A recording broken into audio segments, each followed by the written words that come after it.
সম্পদশালীদেরকে বলতে চায়, আমাদের সমাজের সম্পদশালীকে বলতে চায়, সম্পদশালীরা শোনো, তোমাকে যে আল্লাহ সম্পদ দান করেছে, তোমার গর্ব করা, তোমার অহংকার করা, তোমার ভাবসাব দেখানোর কোনো অপশন ইসলামের মধ্যে নাই। আরো জোরে বলে, ইসলামের মধ্যে নাই। আর আমার সমাজের গরিব, অসহায় আর দরিদ্র মানুষ যারা আছে, তাদেরকে আমি বুক ফিরে বলতে চাই, তুমি যে দরিদ্র, এই দরিদ্রতা নিয়ে সমাজ অহংকার করবা, কথা বলতে হবে, ঠিক না? আমার অহংকার, আমার দরিদ্রতা, বলেন আমার অহংকার, আমার অহংকার, আমার দরিদ্রতা, আমার বলেন আমার অহংকার, আমার দরিদ্রতা, আমার দরিদ্রতা, আমার অহংকার। তাহলে গরিবদের অহংকার করার অপশন ইসলামে আছে, কিন্তু দরিদ্রের বাপসাপ দেখানোর কোন অপশন ইসলামের মধ্যে নাই। বুখারী শরীফের 4913 4913 নম্বর হাদিস, ওয়ান ওমর রাদিয়াল্লাহু তাআলা আনহু قال দাখালতু আলা রাসূলিল্লাহি সাল্লাল্লাহু আলাইহি ওয়াসাল্লাম হাইদা হুয়া মুদতাদিউন আলা রিমালি হাসিরিন লাইসা বাইনাহু ওয়া বাইনাহু ফিরাস। আল্লাহর নবীর বিখ্যাত সাহাবী আমিরুল মুমিনিন হযরত ওমর বর্ণনা করেন, আমি একবার আল্লাহর নবীর খেদমতে উপস্থিত হয়ে দেখলাম, নবী আমার একখানা খেজুর পাতার চাটাইয়ের উপরে শুয়ে আছে। লাইসা বাইনাহু ও বাইনাহু ফিরাশুন, নবী এবং চাটাইয়ের মাঝখানে কোনো ফরশ বা চাদর কোনো কিছুই বিছানো ছিল না। কদ আসসারা রিমালু বিজানবিহি, ফলে ওই চাটাইয়ের দাগটা আল্লাহর নবীর শরীর মুবারকে বসে গেছে। মুত্তাকিয়ান আলা বিসাদাতিন মিন আদামিন হাসবুহা লিফুন, হযরতে ওমর বলেন, খেজুর গাছের আঁশ ভর্তি চামড়ার একটি বালিশের উপরে আল্লাহর নবী ট্যাগ লাগিয়েছিলেন। কুলতু ইয়া রাসূলুল্লাহ উদউল্লাহ উদউল্লাহ ফালিউসি আলা উম্মাতিকা ফাইন্না ফারিসা রুমি ও ফাইন্না ফারিসা ও রুমি কদ উসিয়া আলাইহিম। হযরতে ওমর আল্লাহর নবীকে ডেকে বললেন, আল্লাহর নবী, আপনি আল্লাহর কাছে একটু দোয়া করেন, আল্লাহ তাআলা যেন আপনার উম্মতকে যেন অর্থনৈতিক সচ্ছলতা দান করে, ধন সম্পদ আল্লাহ যেন আপনার উম্মতকে বাড়ায়া দেন। কারণ হলো আল্লাহর নবী, এই পৃথিবীতে যে দুইটি পরাশক্তি আছে, একটা হলো পারস্য সম্রাট আর একটা হচ্ছে রোম সম্রাট। পৃথিবীর দুই পরাশক্তিকে আল্লাহ সচ্ছলতা দান করেছেন, বিপুল পরিমাণে সম্পদের মালিক আল্লাহ তাআলা ওদেরকে বানাইছেন। অতএব আল্লাহর নবী, আপনি আল্লাহর কাছে দোয়া করেন, আল্লাহ যেন আপনার উম্মতের ধন সম্পদ বাড়ায় দেন। কলা আওয়াফি হাদা আনতা ইয়া ইবনাল খাত্তাব, আল্লাহ রাসূল ওমরকে বললেন, ওমর, তুমি কি এখনো এই ধারণার মধ্যে আছো, উলাইকা কওমুন উজ্জিলাত লাহুম তাইয়্যিবাতুম ফি হায়াতিদ দুনিয়া? ওমর, শুনে রাখো, পারস্য সম্রাট আর রোম সম্রাট এরা হলো এমন এক সম্প্রদায় যাদেরকে তাদের প্রাপ্ত নিয়ামত সমূহ দুনিয়াতেই আগাম দিয়ে দেওয়া হয়েছে। আরেক বর্ণনায় আছে, আমা তারদা আন তাকুনা লাহুমুদ দুনিয়া ওয়ালানাল আখিরা।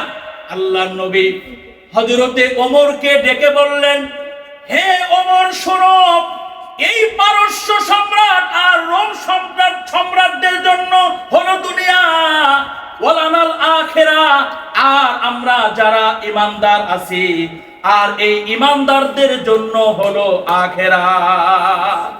কাফের মুশরিক বেঈমান ওদের জন্য হলো দুনিয়া, আর আমরা যারা ঈমানদার আছি এই ঈমানদার গোলামদের জন্য দুনিয়া নয়, ঈমানদার গোলামদের জন্য হলো আখিরাত। আল্লাহ তাআলা বেঈমানদেরকে দুনিয়াতে দান করবেন, আর ঈমানদারদেরকে আল্লাহ তাআলা কোন পারে দান করবেন? আখিরাতে দান করবেন। এখন কোন মুসলমানের সন্তানের সামনে যদি এই হাদিসটা চলে আসে যে আমাদের জন্য হলো আখিরাত আর বেঈমানদের জন্য হলো দুনিয়া, আর ওই ঈমানদারের সামনে যখন মানসম্মত রিজিক পেশ করা হয়, তখন মুসলমানের ওই সন্তান মানসম্মত ওই খাবারে তো হাত দেওয়ার কথা নয়, বরং ওই চিন্তায় বেকার হয়ে যাবে। এই যে আমার সামনে অন্যদের তুলনায় দামি দামি খাবার পরিবেশন করা হয়েছে, আমার মন বলতেছে, আমার ভয় হচ্ছে না জানি আল্লাহ আমার প্রাপ্ত নিয়ামত সমূহ আখিরাতে না দিয়ে আল্লাহ বোধহয় আমাকে দুনিয়াতেই দিয়ে দিচ্ছেন। আল্লাহ বোধহয় আমাকে দুনিয়াতে দিয়ে দিচ্ছেন। এভাবে ভালো খাবার সামনে আসলে, বড় ধরনের কোন রিজিক সামনে আসলে উম্মতের নবীদের সাহাবায়ে কেরাম তারা টেনশনে পড়ে যেতেন, পরেশান হয়ে যেতেন। মিশকাত শরীফের 5257 নম্বর হাদিসে আছে, ওয়ান যায়েদ ইবনে আসলামা রাদিয়াল্লাহু তাআলা আনহু قال ইস্তাসকা ইয়াওমান উমর ফাজিআ বিমাইন قد শিবা বিআসালিন ফাকালা ইন্নাহু তাইয়িবুন লাকিন্নী আসমাউল্লাহ আযজা ওয়া জাল্লা না আলা কওমিন শাহওয়াতিহিম ফাকালা আযহাবতুম তাইয়িবাতুকুম ফি হায়াতিকুমুদ দুনিয়া। হযরতে যায়েদ ইবনে আসলামা হতে বর্ণিত আমিরুল মুমিনিন হযরতে ওমর একদিন মানুষের কাছে পানি চাইলেন, পানি পান করার জন্য।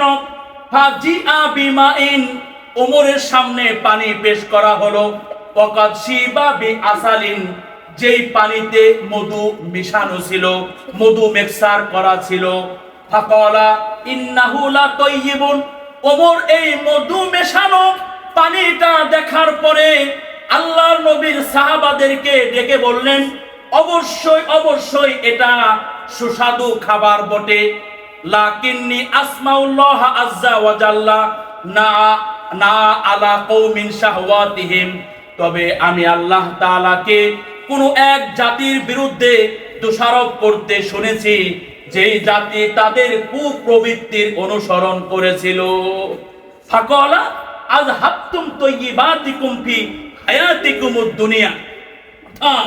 আল্লাহ তাআলা ওই জাতির ব্যাপারে বলেছেন, যেই জাতি তাদের নফসের ইত্তেবা করেছিল, তাদের আত্মার অনুসরণ করেছিল, শয়তানের অনুসরণ করেছিল, তাদের ব্যাপারে আল্লাহ বলেছিলেন যে তোমাদের প্রাপ্ত নিয়ামত সমূহ আগে ভাগে দুনিয়াতেই তাড়াতাড়ি দিয়ে দেওয়া হয়েছে। ওয়াস্তামতাতুম বিহা, এবং দুনিয়ার হায়াতে তোমরা সেই নিয়ামতগুলো উপভোগ করেছো।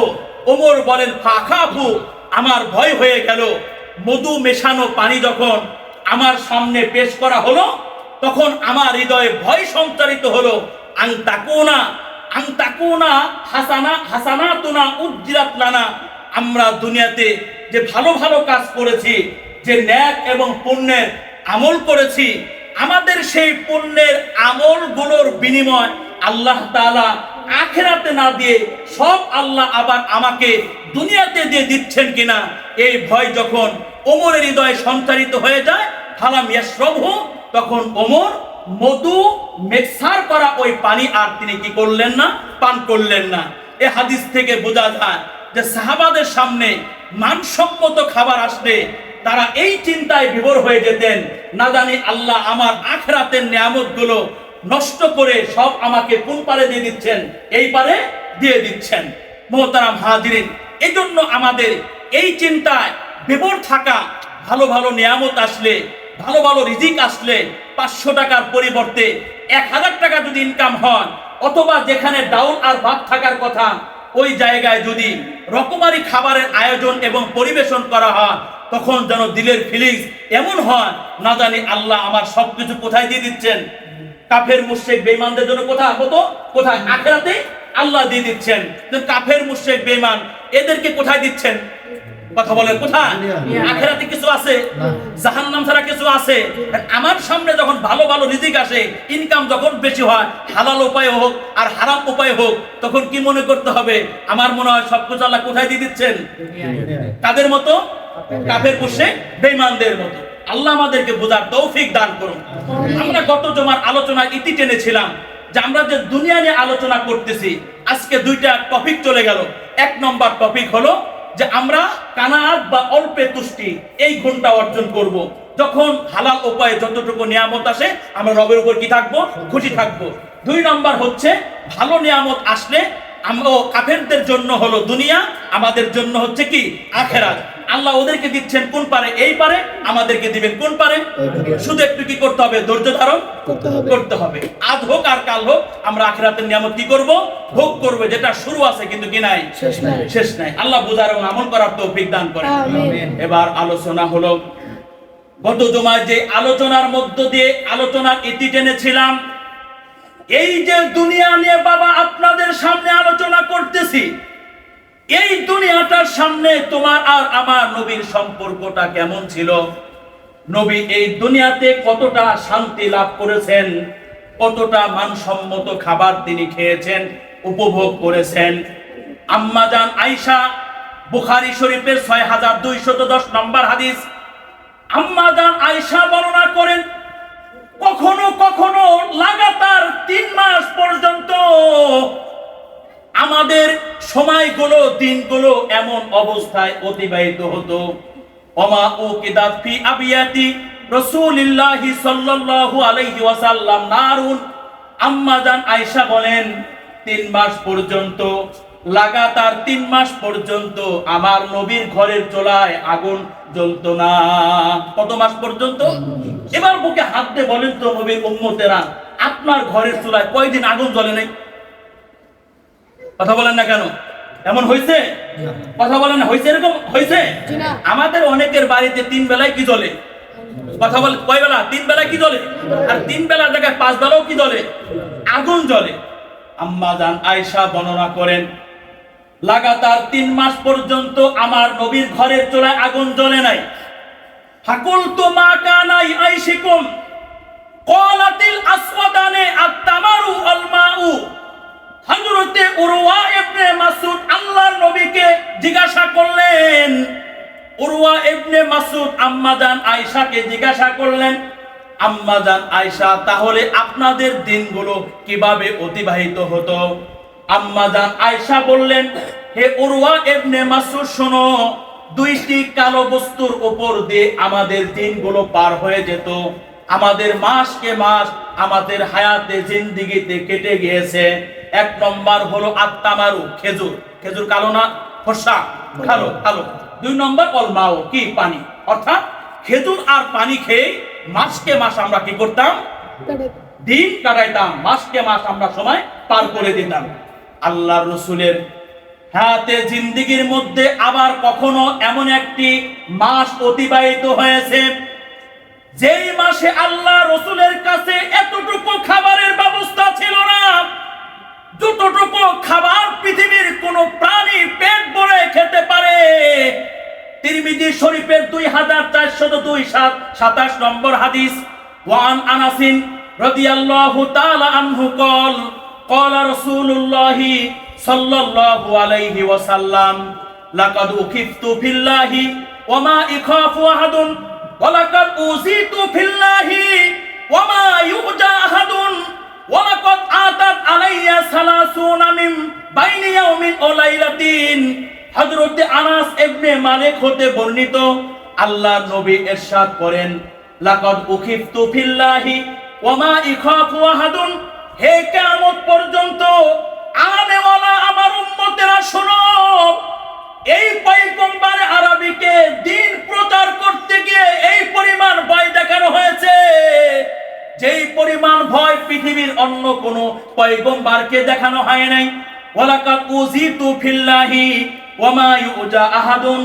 আমাকে এই পরিমাণ আল্লাহ রাস্তায় কষ্ট দেওয়া হয়েছে, যেই পরিমাণ কষ্ট আল্লাহ তাআলা পৃথিবীর অন্য কোন পয়গম্বরকে দান করেন নাই।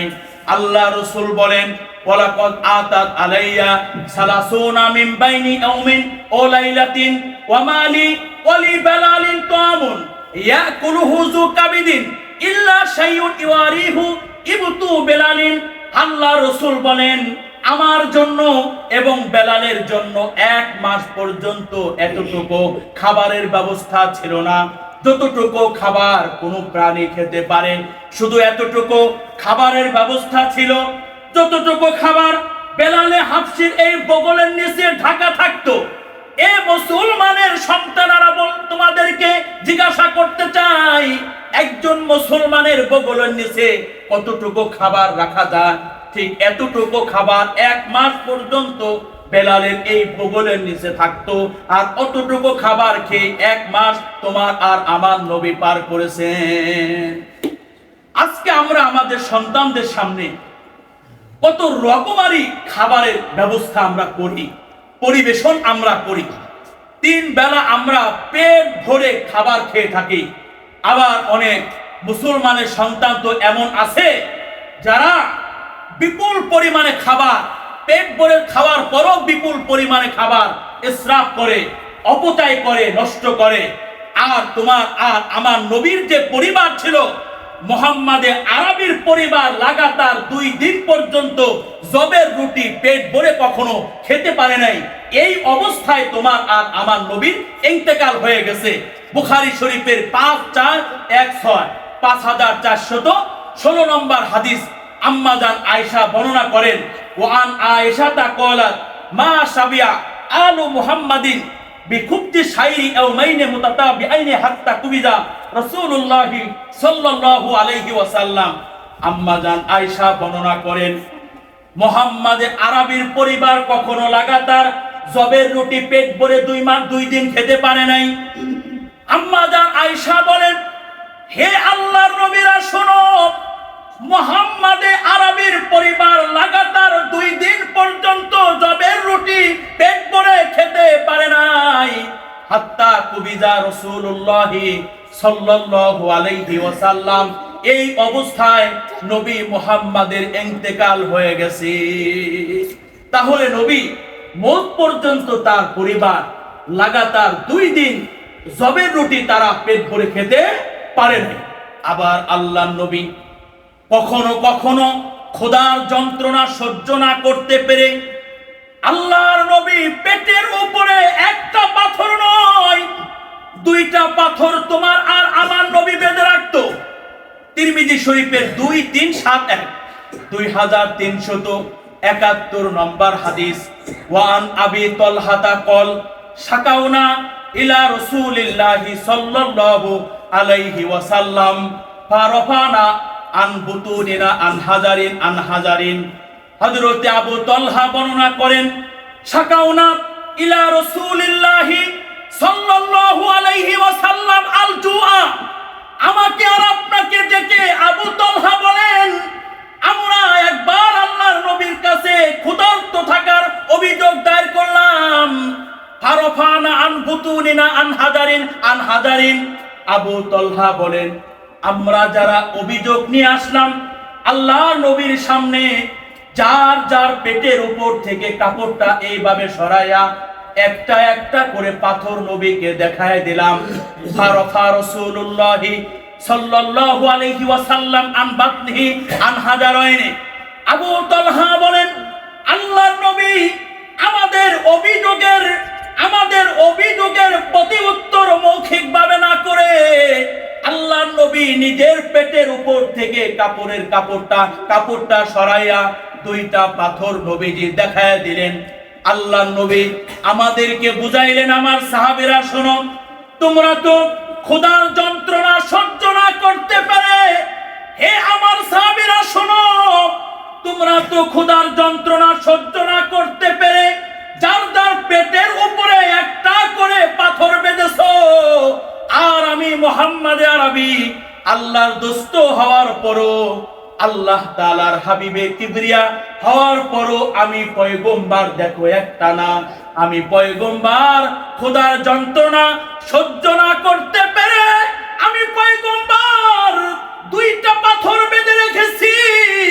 এখান থেকে বোঝা যায় আল্লাহর নবী খোদার যন্ত্রণা তার হায়াতের মধ্যে কখনো কখনো সহ্য না করতে পেরে নবী 2টি পাথর পেটের উপরে বেঁধে রেখেছেন।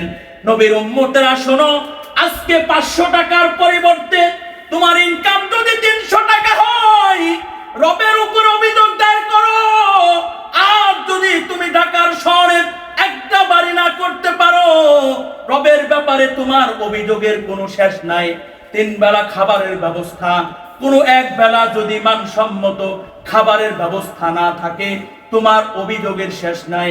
আর তোমার আর আমার নবী এমন ভাবে তার হায়াতটাকে পার করলেন যে ক্ষুধার যন্ত্রণা সহ্য না করতে পেরে নবী পেটের উপরে 2টি পাথর বেঁধে রেখেছেন। কয়টি পাথর? 2টি পাথর। আমরা দরিদ্রতাকে কেউ কিন্তু পছন্দ করি না, পছন্দ করি দরিদ্রতাকে কেউ আমরা পছন্দ করি না। মাল ধন সম্পদের স্বল্পতাকে আমরা কেউ পছন্দ করি না। আমরা তো পছন্দ করি না এই কথা নবী 1500 বছর আগে মিশকাত শরীফের 5242 নম্বর হাদিসে আল্লাহ রাসূল বলে গেছেন, ইসনাতানে একরাহুহুমা ইবনু আদামা একরাহুল মাউতা ওয়াল মাউতু খায়রুল লিল মুমিনি মিনাল ফিতনাতি ওয়া ইয়াকরাহু কিল্লাতাল মাল ও কিল্লাতুল মাল আকাল্লু লিল হিসাব। আল্লাহ রাসূল বলেন, আমার উম্মতেরা 2টি জিনিসকে ওরা অপছন্দ করে, ওরা পছন্দ করে না। 1 নম্বর, ওরা মরণকে পছন্দ করে না। ওয়াল মাউতু খায়রুল লিল মুমিনি মিনাল ফিতনাতি, অথচ মরণটা এই দুনিয়ার ফিতনায় নিপতিত হওয়ার অপেক্ষায় আল্লাহর কাছে মরণের দাম অনেক বেশি। 1 নম্বর, আমার উম্মতেরা মরণকে পছন্দ করে না। মরণকে পছন্দ করে এমন কোন আল্লাহর ওলি এখানে আছে? একজনও নাই। সবাই মরণকে অপছন্দ করে, মরণকে কেউ আলিঙ্গন করতে চায় না। আল্লাহ রাসূল বলেন, অথচ আমার উম্মতা ওয়াল মাউতু খায়রুল লিল মুমিনি মিনাল ফিতনাতি, ফিতনায় নিপতিত হওয়ার অপেক্ষা আমার উম্মতের জন্য মরণটাই হলো উত্তম। 2 নম্বর, ওয়া ইয়াকরাহু কিল্লাতাল মাল, আমার উম্মতেরা ধন সম্পদের স্বল্পতাকে অপছন্দ করে, অল্প সম্পদ পছন্দ করে না। সবাই রাতারাতি অঙ্গুলি ফুলে কলা গাছ হওয়ার স্বপ্ন দেখতে চায়, কেউ স্বল্প সম্পদকে পছন্দ করে না। ও কিল্লাতুল মাল আকাল্লু লিল হিসাব, রাসূল বলেন, অথচ আমার উম্মতেরা এই ধন সম্পদের স্বল্পতায় কাল কিয়ামতের মাঠে তোমার হিসাব নিকাশ কি হবে? সহজ হবে এবং কম হবে। অমিন জানিবিল আখার, আর পক্ষান্তরে তার উম্মত ধন সম্পদের স্বল্পতাকে পছন্দ করে না, দরিদ্রতাকে পছন্দ করে না। অথচ এই উম্মতের নবী যিনি, সেই নবী কিন্তু ধন সম্পদের স্বল্পতাকে পছন্দ করতেন। দরিদ্র হয়ে থাকার জন্য, মিসকিন হয়ে মৃত্যুবরণ করার জন্য এবং মিসকিনদের দলবদ্ধ হয়ে কাল কিয়ামতের মাঠে আল্লাহ তাআলার সামনে দণ্ডায়মান হওয়ার জন্য নবী আল্লাহর কাছে হাওয়ার নামাজের আগে পরে সকাতরে নবী বিনতি করতেন। তিরমিজি শরীফের 2352 নম্বর হাদিস, ওয়ান আনাসিন আন্নান নবী সাল্লাল্লাহু আলাইহি ওয়াসাল্লাম قال আল্লাহুম্মা আহয়িনি মিসকিনান ওয়া আমিতনি মিসকিনান ওয়াহশুরনি ফি যুমরাতিল মাসাকিন। আল্লাহর নবী আল্লাহর কাছে দোয়া করতেন, আল্লাহ আপনি আমাকে মিসকিন বানান, ওয়া আমিতনি মিসকিনান, মিসকিন হিসেবে আপনি আমাকে মরণ দান করুন, ওয়াহশুরনি ফি যুমরাতিল মাসাকিন, আর মিসকিনদের দলবদ্ধ হয়ে কাল কিয়ামতের মাঠে আল্লাহ আমি পয়গম্বরকে ওঠার তৌফিক দান করেন। ফাকালাত আয়েশা লিমা ইয়া রাসূলুল্লাহ, আম্মা জান আয়েশা আল্লাহর নবীকে জিজ্ঞাসা করলেন, ওগো আল্লাহর নবী আপনি মিসকিন হওয়ার জন্য কেন দোয়া করতেছেন? আম্মা জান আয়েশা আল্লাহর নবীকে জিজ্ঞাসা করলেন, দুনিয়ার মানুষেরা সম্পদশালী হওয়ার জন্য দোয়া করে, ওগো আল্লাহর নবী আর আপনি মিসকিন হওয়ার জন্য আল্লাহর কাছে কেন দোয়া করলেন? ক্বালা ইন্নাহুম ইয়াদখুলুনাল জান্নাতা ক্বাবলাল আগনিয়াই বি40 খরিফান। জবাবে আল্লাহ রাসূল বললেন, আয়েশা শোনো, যারা এই পৃথিবীতে মিসকিন হবে, এই পৃথিবীতে যারা গরিব হবে, গরিব ধনীদের অপেক্ষায় কাল কিয়ামতের মাঠে 40 বছর আগে আল্লাহর জান্নাতে যাবে। মিসকিন যারা, গরিব আর স্বল্প সম্পদের মালিক যারা, এরা এই পৃথিবীর বিত্তশালী, অর্থশালী আর সম্পদশালীদের অপেক্ষায় 40 বছর আগে কোথায় যাবে? জান্নাতে যাবে। আর তিরমিজি শরীফের 2354 নম্বর হাদিসে আল্লাহ রাসূল বলেন, ইয়াদখুলুল ফুকারাউল জান্নাতা ক্বাবলাল আগনিয়াই বিখামসি মিয়াতি আমিন নিসফি ইয়াউমিন। আল্লাহ রাসূল বলেন কিয়ামত পর্যন্ত আনেওয়ালা আমার গরিব আর অসচ্ছল উম্মতেরা শোনো, যারা গরিব হবে, যারা মিসকিন হবে, এরা দুনিয়ার সম্পদশালী আর অর্থশালীদের অপেক্ষায় 500 বছর আগে জান্নাতে যাবে। কত বছর? 500 বছর আগে জান্নাতে যাবে। আর আমরা সবাই জানি আখিরাতের একদিন হবে দুনিয়ার 1000 বছরের সমান। কোন কোন রিওয়ায়াতে আল্লাহ রাসূল বলেন ইন্না ইয়াওমান ইনদা রাব্বিকা কাআলফি সানাতিন মিম্মা তাউদ্দুন। আমার উম্মতেরা আখিরাতের একদিন হবে দুনিয়ার 1 বছরের সমান। আরেক বর্ণনা আছে কানা মিকদারুহু আলফা সানাতিন মিম্মা তাউদ্দুন। আখিরাতের একদিন হবে দুনিয়ার 1000 বছরের সমান। এবার আসেন, আখিরাতের একদিন যদি দুনিয়ার 1000 বছরের সমান হয়, তাহলে আখিরাতের 500 দিন কত? 500 বছর। কত? 500। আখিরাতের 500 বছর বিখামসি মিয়াতি আমিন। 500 বছর দুনিয়ার কত বছরের সমান হবে? ভাই আপনি হিসাব করে দেখেন, আখিরাতের 500 বছর দুনিয়ার 18 কোটি 25 লক্ষ বছর হয়। কত কোটি? বলেন 18 কোটি 25 লক্ষ বছর হয়। তাহলে হাদিসের তরজমা কি হবে? আল্লাহ রাসূল বলেন ইয়াদখুলুল ফুকারাউল জান্নাতা ক্বাবলাল আগনিয়াই বিখামসি মিয়াতি আমিন নিসফি ইয়াউমিন। আল্লাহ রাসূল বলেন আমার গরিব উম্মতেরা শোনো, যাদেরকে আল্লাহ তোমাদেরকে সম্পদ দান করেননি, যাদেরকে আল্লাহ সচ্ছলতা দান করেননি, তোমরা শুনে রাখো যে তোমরা তোমাদের সমাজের ধনী মানুষের অপেক্ষা 500 বছর অর্থাৎ দুনিয়ার 18 কোটি 25 লক্ষ বছর আগে কোথায় যাবে? জান্নাতে যাবে। এরপরে আল্লাহ রাসূল বলেন ইয়া আয়েশা লা তুরাদ্দিল মিসকিনা ওয়ালাউ বিশিক্কি তামরাতিন। আয়েশা, কখনো তোমার ঘরের দুয়ারে যদি মাসাকিন আসে, মিসকিন অসহায় আসে, তাদেরকে শূন্য হাতে ফিরিয়ে দিবা না। ওয়ালাউ বিশিক্কি তামরাতিন, একটি খেজুরের টুকরা হলো তাদের হাতে তুমি দিয়ে দাও। ইয়া আয়েশা আহাব্বিল মাসাকিনা ওয়াকররিবিহিম ফাইন্নাল্লাহা তাআলা ইকররিবুকা ইয়াউমাল কিয়ামা। এরপরে আল্লাহ রাসূল বলেন আয়েশা, মাসাকিনদেরকে ভালোবাসবা, ওয়াকররিবিহিম, তাদেরকে দূরে ঠেলে দিবা না, ও নিজের কাছে জায়গা করে দিবা। কেমন যেন নবীকে প্রশ্ন করলাম, আল্লাহর নবী, মাসাকিনদেরকে যদি ভালোবাসি, গরিব মিসকিন অসহায় মানুষকে যদি ভালোবাসি এবং দূরে ঠেলে না দিয়ে তাদেরকে কাছে যদি আশ্রয় দেই, আল্লাহ আমাকে কি পুরস্কারে পুরস্কৃত করবেন? আল্লাহ রাসূল বলেন ফাইন্নাল্লাহা তাআলা ইকররিবুকা ইয়াউমাল কিয়ামা। আল্লাহ তাআলা কিয়ামতের মাঠে তোমাকে তার কাছ থেকে দূরে ঠেলে দিবেন না, বরং আল্লাহ তাআলা তার কাছেই তোমাকে রেখে দিবেন। সুবহানাল্লাহ মানে থেকে বলেন আল্লাহর কাছে থাকার মনে আশা নাই, আল্লাহ থেকে দূরে থাকা। আল্লাহ থেকে দূরে থাকা মানে আল্লাহর রহমত থেকে থাকা, দূরে থাকা। আল্লাহর কাছাকাছি থাকতে চান কারা কারা? হাত উঠান তো। লিল্লাহি তাকবীর, আল্লাহু তাকবীর, হাত নামা। তাহলে আমরা কার কাছাকাছি থাকতে চাই? শুধু আল্লাহ না নবীও? আল্লাহ এবং আল্লাহর নবীর কাছাকাছি থাকতে চাই। এখন কেউ যদি কাছাকাছি থাকতে চায় তাহলে কয় আমল? 2 আমল। 1 নম্বর গরিবদের কি করতে হবে? ভালোবাসতে হবে। 2 নম্বর তাদেরকে দূরে ঠেলে না দিয়ে কি করতে হবে? কাছে আনতে হবে। তাহলে এই আমলের বিনিময়ে আল্লাহ এবং আল্লাহ রাসূলের একেবারে কাছাকাছি আমি কি করতে পারবো?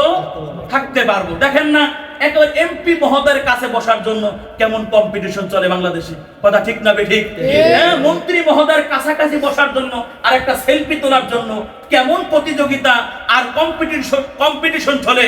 হে অপদার্থ উম্মতেরা, তোমাদেরকে বলতে চাই, দুনিয়ার এক পাতি নেতার কাছাকাছি যাওয়ার জন্য, দুনিয়ার এক এমপি আর এক মন্ত্রী কাছাকাছি যাওয়ার জন্য তুমি যদি এত চেষ্টা আর প্রচেষ্টা করো, সেই সকালে গিয়ে সমাবেশের আগেই যদি তুমি বসে থাকতে পারো, তাহলে আল্লাহ এবং আল্লাহ রাসূলের কাছাকাছি বসার জন্য আজ থেকে আমরা মিসকিনদেরকে ভালোবাসবো। ইনশাআল্লাহ মিসকিনদেরকে ভালোবাসবো, তাদেরকে দূরে ঠেলে দেব না, বরং কোথায় রাখবো?